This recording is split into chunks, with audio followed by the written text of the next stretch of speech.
Lalu poin yang ini poin kedua tadi ya tentang Babel. Lalu ini poin yang ketiga, tujuan pembangunan menara. Nah, ini pertanyaan juga. Itu ya pertanyaan. Kenapa saya mempertanyakan ini? Saya pertanyaan gini, apa salahnya membangun menara? Kenapa saya tanya gini? Karena saya membaca ini berdasarkan konteks zaman itu.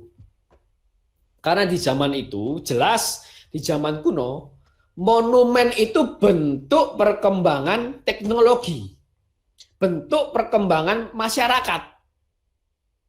Makanya kenapa di Mesir itu banyak piramid, karena bagi mereka dengan kita membangun banyak monumen seperti piramid, artinya kita dianggap sebagai masyarakat maju. Di Mesir ada piramid, di China ada tembok besar dan terakota, gitu ya. Itu melambangkan bahwa apa, kemajuan peradaban gitu, kemajuan masyarakat. Nah, terus apa salahnya membangun menara? Dan ini jelas sebenarnya kalau kita baca kitab suci ya. Ini jelas sebenarnya apa salahnya. Ya kan, membangun menara. Dan seringkali kita tanya yang sama gitu, apa salahnya jadi kaya? Gitu. Seperti orang Babel membangun menara lambang kemajuan peradaban, ya kita juga harus jadi kaya sebagai lambang kemajuan diri kita. Ya kita juga harus jadi kaya sebagai harus punya jabatan tinggi sebagai lambang kemajuan diri kita.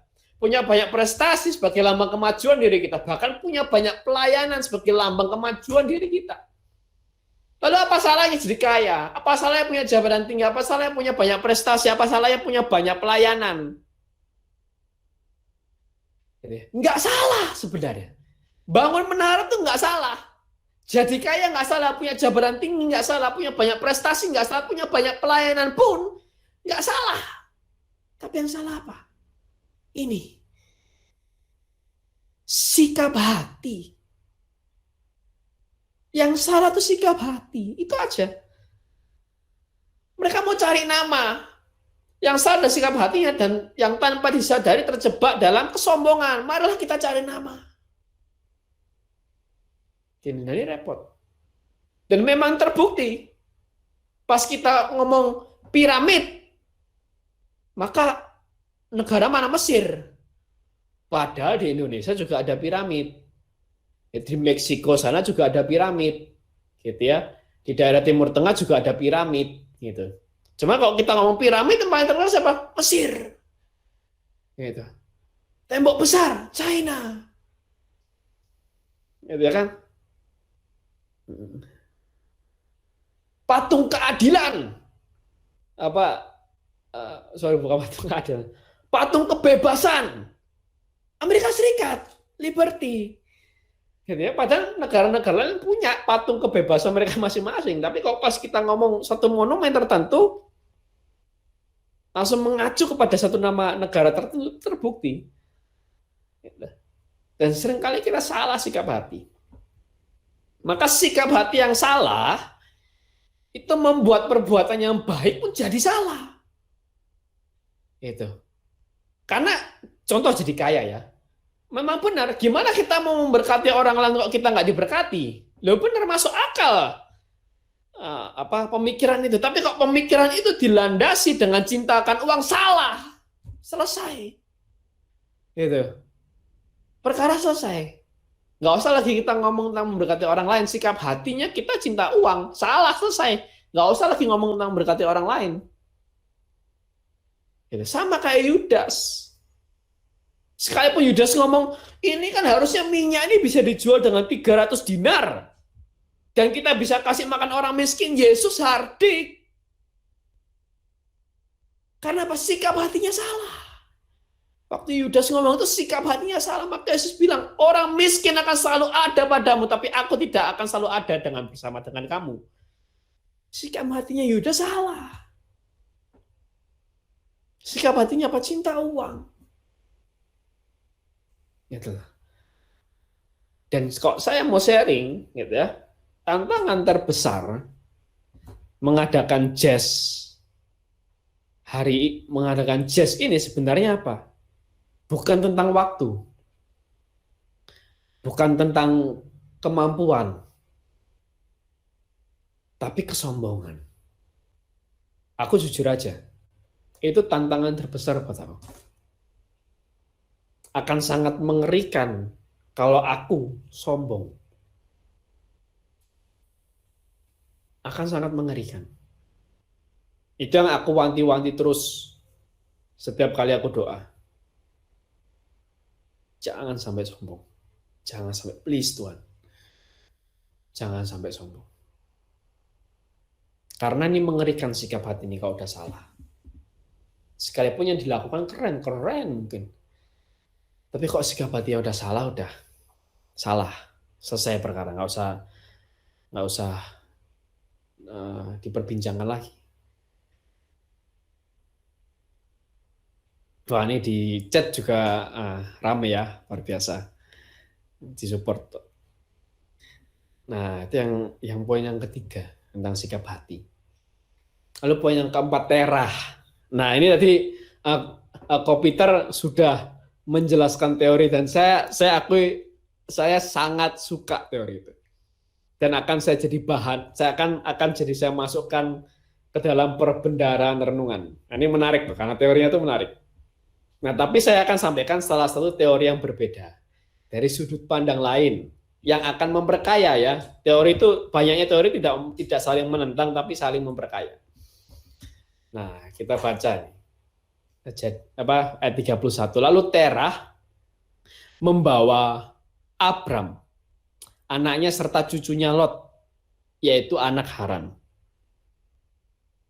Dan Sarai menantunya istri Abram, anaknya. Ia berangkat bersama-sama dengan mereka dari Ur Kasdim untuk pergi ke tanah Kanaan, lalu sampailah mereka ke Haran dan menetap di sana. Nah, di sini Tuhan nggak berfirman.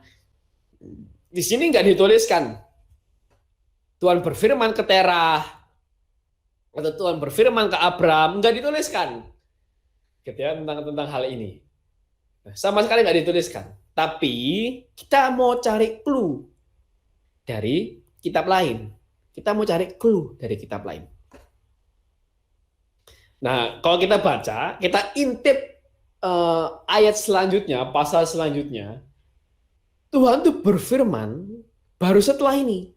Setelah Abram itu di Haran, baru Tuhan berfirman, pergi dari negerimu ke tanah Kanaan, gitu ya. Ke negeri yang akan kutunjukkan kepadamu. Baru Tuhan berfirman. Gitu ya. Nah, tapi kita mau cari clue dari kitab lain. Ya, kita cari clue dari kitab lain. Kitab Kisah Rasul. Kisah Para Rasul 7 ayat 2 sampai 4. Ini perkataan Stefanus sebelum dia dilempari batu. Jawab Stefanus, "Hai saudara-saudara dan bapak-bapak, dengarkanlah. Allah yang Maha Mulia telah menampakkan dirinya kepada bapa leluhur kita, Abraham, ketika ia masih di Mesopotamia sebelum ia menetap di Haran." Jadi berdasarkan kesaksian Stefanus, Allah itu sudah berfirman kepada Abraham di Ur Kasdim sebelum mereka pindah ke Haran. Ya. Dan berfirman kepadanya, keluarlah dari negerimu dan dari saudara-saudaramu dan pergilah ke negeri yang akan kutunjukkan kepadamu. Maka keluarlah ia dari negeri orang Kasdim, baru lalu menetap di Haran.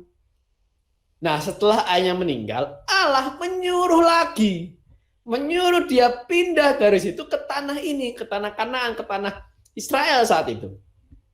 Tempat kamu diam sekarang. Jadi berdasarkan kesaksian Stefanus, dan Stefanus ini ahli kitab suci.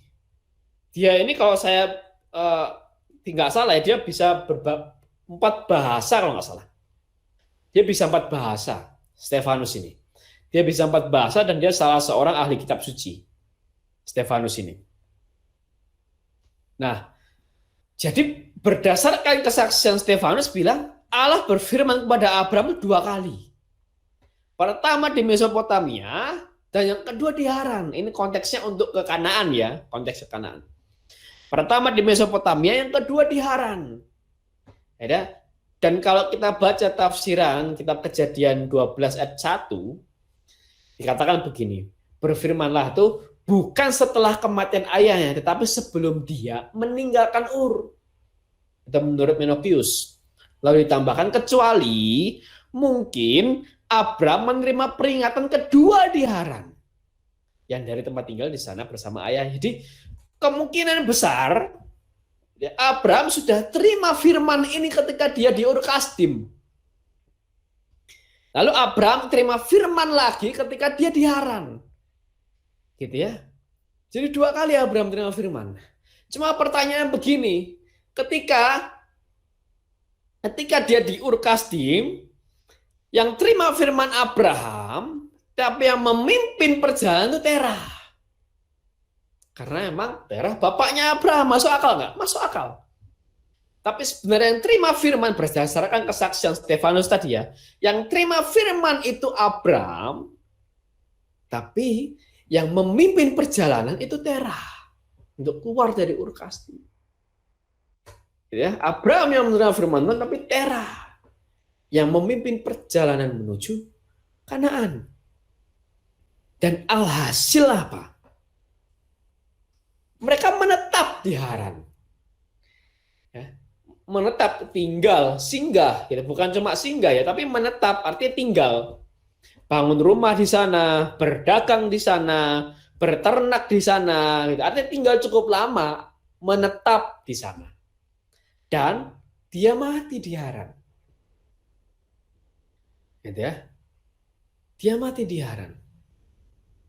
Harusnya Abraham yang terima firman Tuhan bisa sampai cepat ke Kanaan. Tapi karena satu dipimpin oleh Terah, dia tertunda di Haran. Dan memang kalau kita lihat kata Terah, artinya apa? Menunda. Jadi ada penundaan di sini. Gitu ya. Walaupun Abraham yang menerima firman, tapi karena dipimpin oleh Terah yang tidak menerima firman, maka terjadi apa? Penundaan. Nah, saya mau bahas Terah, ini bukan lebih ke bapaknya Abraham.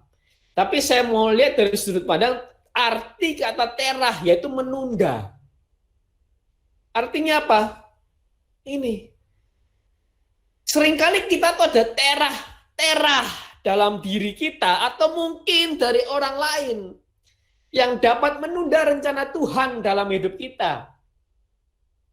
Mungkin kita sudah tahu Tuhan, Tuhan kasih tahu aku untuk apa? Untuk kerjakan A. Tapi aku tunda. Kenapa? Lah, orang tua aku nggak setuju, jadi aku tunda. Bisa jadi begitu. Atau apa?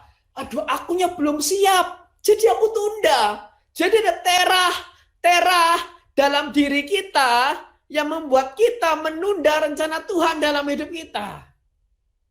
Maka tugas kita sekarang apa? Kita kenali dan singkirkan terah-terah atau penunda-penunda yang dapat menunda rencana Tuhan dalam hidup kita.